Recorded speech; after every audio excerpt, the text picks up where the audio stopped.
अगर रजो धर्म भी नहीं आता तो नारी सोमवार का दिन और प्रदोष का दिन एक ऐसा मान ले, और जिस दिन वो सफेद आंकड़े की जड़, जिसके घर में वंश नहीं बढ़ता, 20 साल 25 साल 15 साल 12 साल हो गए हों और जिसके घर में बच्चा ना हुआ हो, हम उनसे भी निवेदन करेंगे कि प्रत्येक प्रदोष, प्रत्येक शिवरात्रि, हर महीने प्रदोष आती है, हर महीने शिवरात्रि आती है, प्रत्येक शिवरात्रि प्रत्येक प्रदोष को आप मिट्टी के अंदर मक्खन या गाय का दूध या गाय का घी, देसी गाय का मिलाकर शिवलिंग बनाकर उसकी पूजन करना प्रारंभ करें। 1 साल पूरा नहीं होगा। एक मट्टी का पात्र और मट्टी का अगर कोई कलश है छोटा सा, उस कलश के ऊपर तांबे का कलश का प्रसूति, दक्ष प्रजापति और माता बीरणी,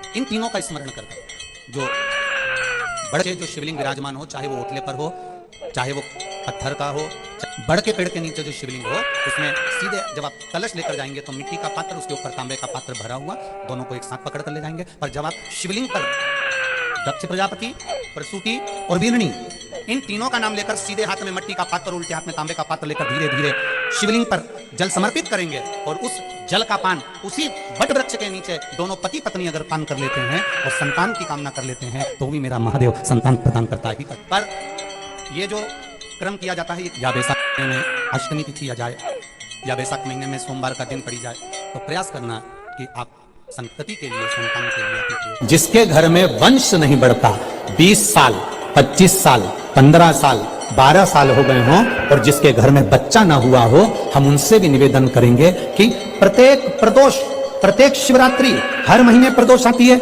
हर महीने शिवरात्रि आती है, प्रत्येक शिवरात्रि प्रत्येक प्रदोष को आप मिट्टी के अंदर मक्खन या गाय का दूध या गाय का घी, देसी गाय का मिलाकर शिवलिंग बनाकर उसकी पूजन करना प्रारंभ करें। 1 साल पूरा नहीं होगा। शास्त्र कहता है दूध चढ़ाने से घर में संतान की वृद्धि होती है, दही चढ़ाने से भगवान शिव के, अगर शिवलिंग पर हम दही चढ़ाते हैं, उससे परिवार में प्रेम बढ़ता है।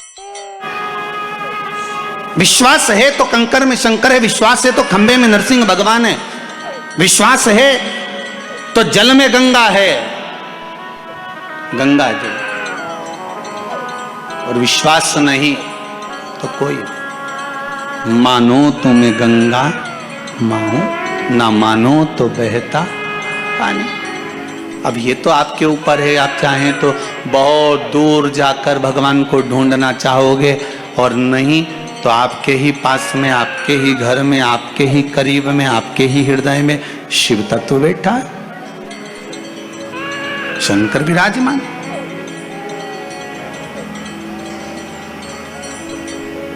आप उसको ढूंढो।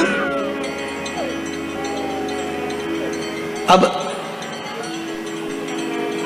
माता अहिल्याबाई की माता सुशीला शिंदे जी ने कहा, गर्भ नहीं ठहरा है बच्चे ने। श्री मनकोजी शिंदे ने कहा, क्यों चिंता करती है, काय का टेंशन, काय की चिंता। मेरा उघड़दानी, मेरा भोलेनाथ कभी खाली नहीं छोड़ता। सब शिव महापुराण की कथा कहती है, आप अगर विश्वास रखे हो,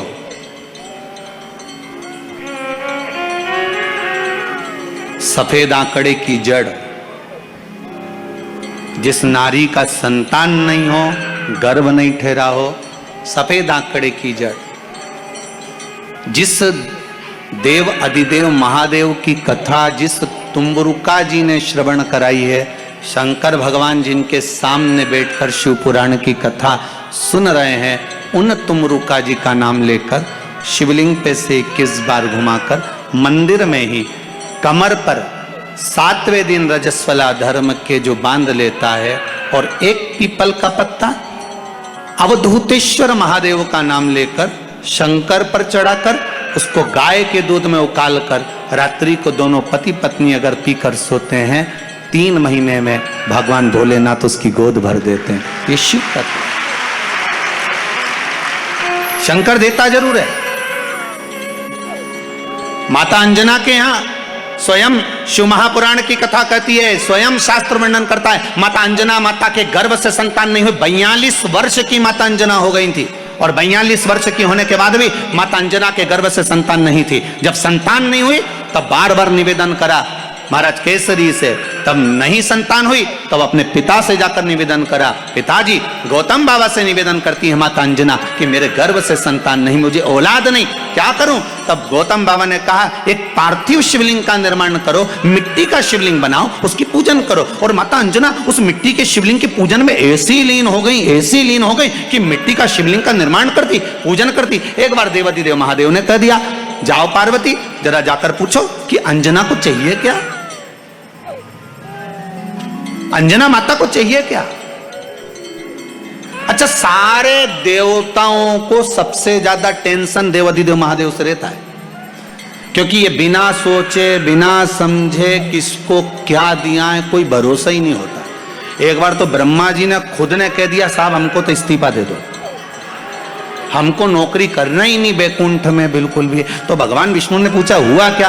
बस प्रभु, राजा श्वेत की अंतिम समय, प्राण छूटने का दिन, उसको यमराज लेने के लिए गए और देवाधिदेव महादेव वहां खड़े हो गए और क्या कहे, लेके मत चले जाना, उसकी अंतिम सांस, और क्या कहे, लेके मत जाना। और मेरा बेटा जब लाने लगा तो उसके प्राणों को हर लिया, यमराज ही मर गया।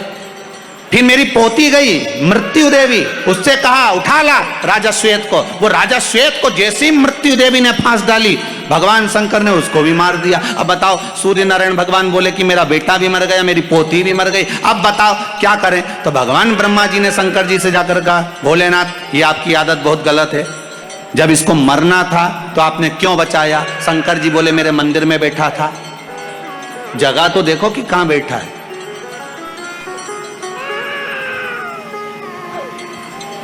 ब्रह्मा जी ने भगवान विष्णु से कहा, हमको ये काम नहीं करना, आप तो हमारा इस्तीफा स्वीकार करो। भगवान विष्णु ने शंकर जी से कहा, भोलेनाथ जी अब इनके बेटे को, सूर्य नारायण के पुत्र को और पोती को जीवित करो। शंकर भगवान करे, एक शर्त पर जीवित करूंगा, जहां मेरा भजन हो रहा हो, जहां मेरी कथा हो रही हो, अगर कोई महामृत्युंजय मंत्र का जाप कर रहा हो, श्री शिवाय नमस्तुभ्यम जप रहा हो, शंकर का पंचाक्षर मंत्र नमः शिवाय जप रहा हो, शंकर जी कहते हैं उस समय पर मृत्यु उसको ना घेरे।